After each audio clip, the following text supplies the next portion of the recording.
Bibliophiles of the internet, my name is Adriana, and today I'm here to share the Black-a-thon Book Tag. In case you're unaware, Black-a-thon is an incredible reading event that takes place all throughout the month of February and was created by one of my wonderful friends, Jessie from Bowties and Books. One of the many exciting things Jessie mentioned in their announcement video was that you could take the Black-a-thon Instagram challenges and use them as a book tag to further promote and celebrate authors who belong to the African diaspora and continue boosting their voices. So that's what I'm doing today. Let's jump right into these prompts. Number 1, mirror image, cover recreation or homage. Instead of recreating a cover, I have decided to showcase some of my favorite books written by Black authors that I have on my shelves. All of these covers are incredible, stunning, A+, full credit, and I would recommend any of these books in a heartbeat. Number 2, Slept On, a book that no one talks about. This is not to say no one ever reads anything from this author, but I hardly ever hear anyone talk about Julian Winters. The 2 books he has out so far are very different from each other, but I love them both so much. How to Be Remy Cameron is perfect if you're looking for a story that honestly and earnestly explores identity and intersectionality and how we decide which parts of ourselves we value the most. Running with Lions was made for all my fellow sports anime fans out there who wish the homoerotic tension was canon and not subtext. It's about how young queer teens navigate traditionally masculine spaces, it's an amazing sports romance between childhood friends, and it's just a pure delight. Stop sleeping on Julian Winters, please. Number 3, Call and Response, a community recommendation. I think this question can be read a few different ways. I wasn't sure if this meant a book that I would recommend to the community or a book that I see consistently recommended across all corners of the internet. I'm gonna go with the latter and talk about a recommendation from the community that I myself would take. I actually have 2 answers for this, and the first is Slay by Brittany Morris. This book has been very highly praised ever since it came out. People say it's like Ready Player One meets The Hate U Give, and that it sparks a wonderful dialogue about the creation and cultivation of safe spaces. I'm actually currently reading it right now, and I really appreciate how it touches on code switching, performativity, and the importance of expressing yourself in a way that's authentic. Another book I keep hearing great things about is Full Disclosure by Cameron Garrett. I've heard this story does a great job of celebrating a protagonist who is HIV positive and challenging the stigmas we have regarding STDs. I think that is very necessary work, and to have this character also directing a production of Rent, which obviously is a musical about characters dealing with HIV and AIDS, is something I think is going to give this commentary another layer of social context. Number 4 is #BlackBoyJoy, a lighthearted comfort read. Even though I mentioned him before, Julian Winters' books would definitely fit the bill, but for this one I'm going with Let's Talk About Love by Claire Kahn. This is one of my all-time favorite stories about a young Black librarian who is queer and ace and definitely falling for her new coworker who is the softest, purest, yummiest marshmallow in existence. It should be noted that there is a little bit of ace phobia in the beginning from Alice's ex, but it is challenged on the page and it just basically acts as an inciting incident. But besides that, it's a funny, delightful, fluffy whirlwind of a story with awesome representation and a wonderful romance. Number 5 is #BlackGirlMagic, SFF with a Black protagonist. I want to say the 5th season by N.K. Jemisin so bad, but I would hope y'all know by now that she's legit, so instead I'm going to go with a classic and say The Parable of the Sower by Octavia Butler. I guess I don't talk about it much, but when I was in college I took this Afrofuturism class where we only read Octavia Butler books, and it was super badass. This book was written in the 90s about a far-off future in 2025, and let me tell you, the future Butler imagines in this book is uncanny in so many ways. It's a blend of dystopia and sci-fi about this family that lives in the outskirts of Los Angeles in a neighborhood behind walls, and when their compound is burned down in a fire, the main character and her family are thrown out into the world as refugees. I believe the main character also has a condition called hyperempathy, where she's extremely susceptible to the emotions and pain of other folks. If I could say one thing about this book, I would say it's far out and a wild ride that everyone should read at least once. Number 6 is Pose, Black queer author or protagonist. I'm gonna go with another recent read that really blew me away, and that was How We Fight for Our Lives by Saeed Jones. This is a sensational memoir about Saeed Jones growing up as a young Black gay man in the South and how he fought to carve out a space for himself in his family, in his community, in his field of work, and through countless other trials. It really puts you at the crossroads of sexuality, identity, sex, religion, family, and sacrifice, and I think it has a really profound impact. I also want to shout out Adriana Herrera, who is a queer Afro-Latinx author who writes romances with POC characters and Black characters at the forefront. My favorite as of right now is American Love Story, which beautifully blends social justice and romance, especially in how we navigate racial politics and power imbalances within our personal relationships. It is such a fantastic book.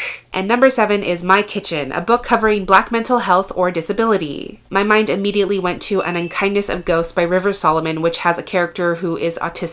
The book itself doesn't use the word autistic, but I trust other reviewers who are more knowledgeable on the subject, and this book is also listed under autism on the LGBTQ Reads website, which, as we all know, is the most important resource. The main character, Astrid, is pretty badass. She's gender nonconforming, she's queer, she's autistic, she's an incredibly talented scientist, and she would rather study plants than have sex, which is a whole ass mood and relatable AF. If you don't know, this is a sci-fi story that takes place on this generation ship transporting the last of humanity, and the social hierarchy has reverted to reflect the antebellum South, which is not great. And of course, Astrid and her crew are fully prepared to uncover the deeply held secrets of this ship and shut it all the way down. The second book I want to mention is Get a Life, Chloe Brown by Talia Hibbert. It's an own voices romance about Chloe Brown, a fat Black British woman managing her fibromyalgia and the subsequent chronic pain that comes with it. She has a near-death experience, and it makes her think about all the things in life she's actively stopped herself from doing, so she creates this Get a Life list. And of course, there's a super hot visual artist slash motorcyclist named Red, who also happens to be the superintendent of her flat, and she decides that he's going to help her cross some things off her list, also including a possibly life-changing romance. So this book definitely has disability representation, and it also touches on Chloe's mental health, especially when she first got her diagnosis. The story also explores mental health and trauma in relation to recovering from abusive relationships and toxic friendships, which I also appreciate. So those are all the questions for the Black-a-thon Book Tag. As for who I tag, I decided just to go with the last handful of people from my watch history, so that is Mel to the Any, A2 Brody, Rachel Ray, Problems of a Book Nerd, Left on Red, and Maija Reads. I tag all you lovely folks, and anyone else who wants to do it, you are more than welcome to do so. But that's everything I had for this book tag today. Thank you so much for watching this video. I really hope that you enjoyed it, and I'll catch you on the flip side of the page.